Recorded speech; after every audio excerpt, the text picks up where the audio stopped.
take this chance, come what may. The world is ours, the future's bright. We'll make it last through the night. And when the morning comes, we'll still be here. No fading out, we'll have no fear. The night won't end, we'll hold on tight. Our love will shine in every light.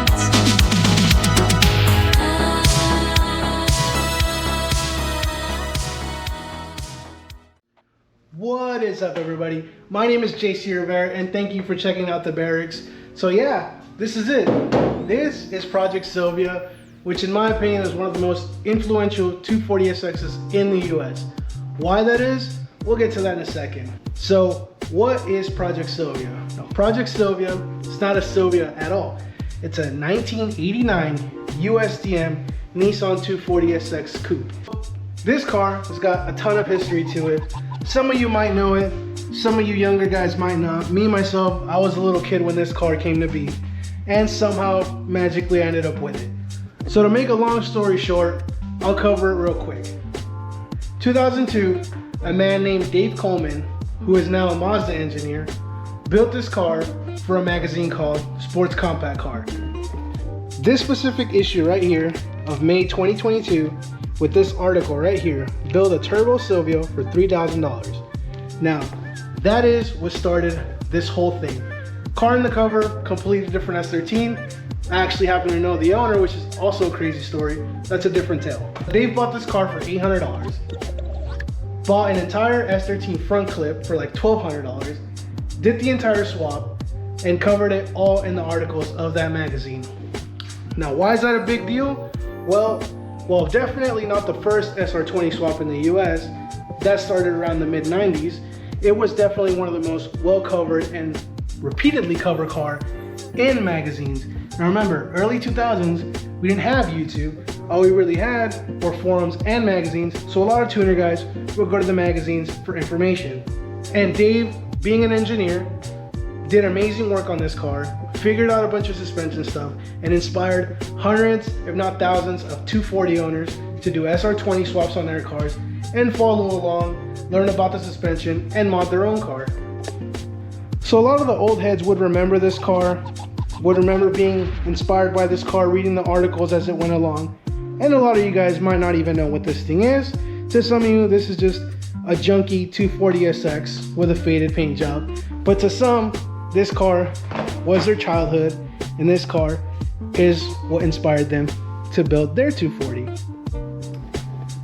Now, how I came to get it is a whole different story.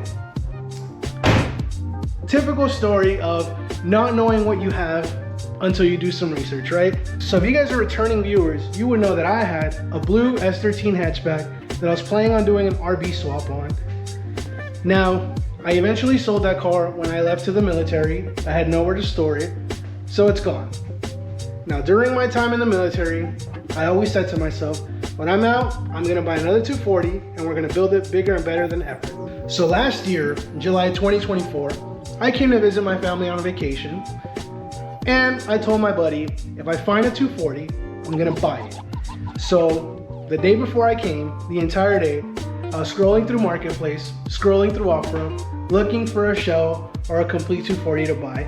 For when I came back, I had it ready to go. And I eventually came across a post for a 240 coupe for $1,000, and I instantly jumped on it. The post was up for an hour, hit the guy up, went to go see it, and found this thing. Now at the time, I didn't know what this thing was. All I knew, it was a 240SX for $1,000 in 2024, and I wanted it. So I talked to the guy, and turns out he didn't have any paperwork. He didn't even have keys to the car. My instant thought was, this car is stolen. Quickly ran a VIN check, ran the plate a bunch of times, and the car came out clean. Asked the guy how he came with the car. He said it was his buddies that gave it to him, and he doesn't want it. This car was abandoned in the back of an abandoned shop. So the car might have been stolen, might have not been, never reported though. I took a gamble. Offered the guy $800 and he took it.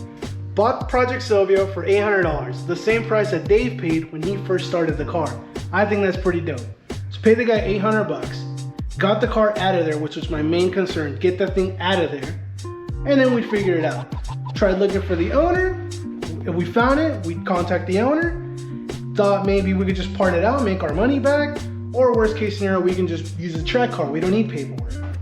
So as time passed, the car was in storage while I was still in the Army, and curiosity got to me. Poked around the car when I had some time, and discovered that a lot of work had been done to it. As you can see, we have an ECU here, R32C, and a bunch of suspension work that you can't see at the moment. So I knew someone had put time and money into this car.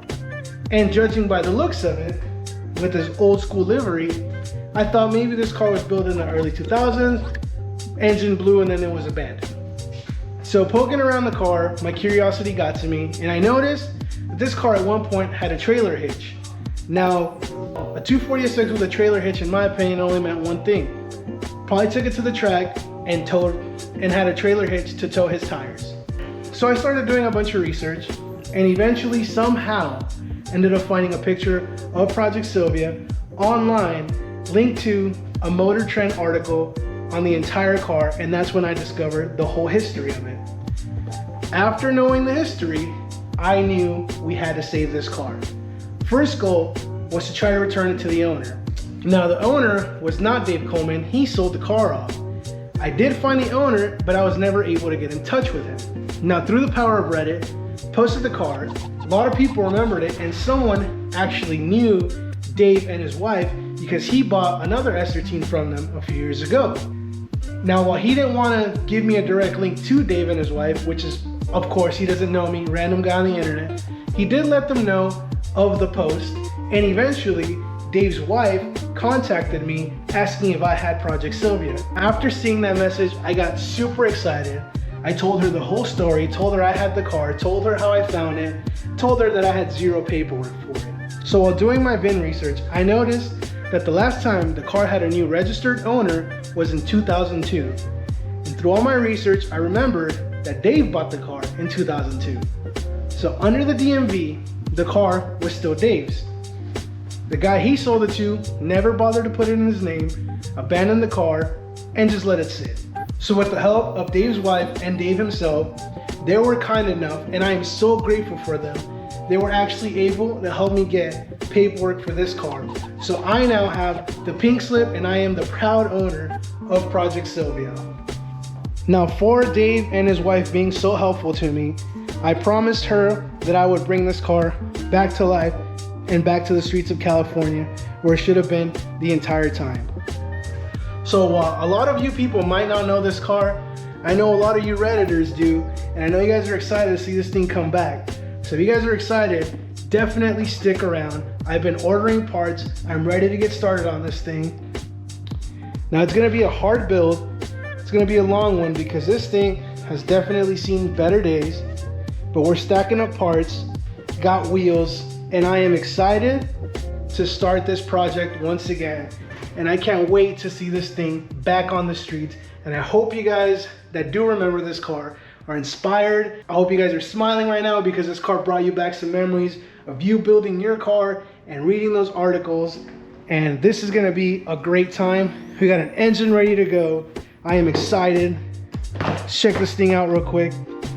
We still have the R32C that Dave put in. We've got some dual projector headlights in here. Got a couple parts scattered everywhere.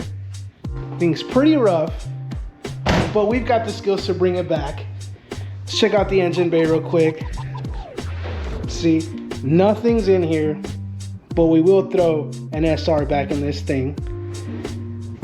And one really cool thing that I did find, and which was one of the leading evidences to how I got history on the car, was this dyno sheet right here.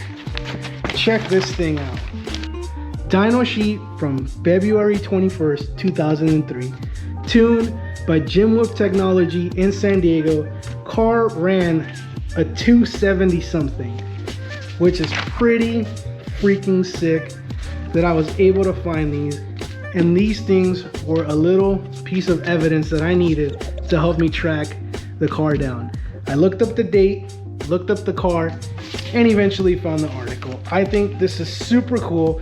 I will hold on to these because this is historic to this car. Now, like I mentioned, when I got the car, I didn't have paperwork and I didn't even have a key. So I was actually fortunate enough to find a key code right here. Went to Nissan with the key code and the pink slip, and they printed me a copy. So now we have the key to this thing. But you guys can tell the ignition switch is broken, because when we got the car, we kind of had to break it in order to load it to the tow truck. But we'll fix that when we get there.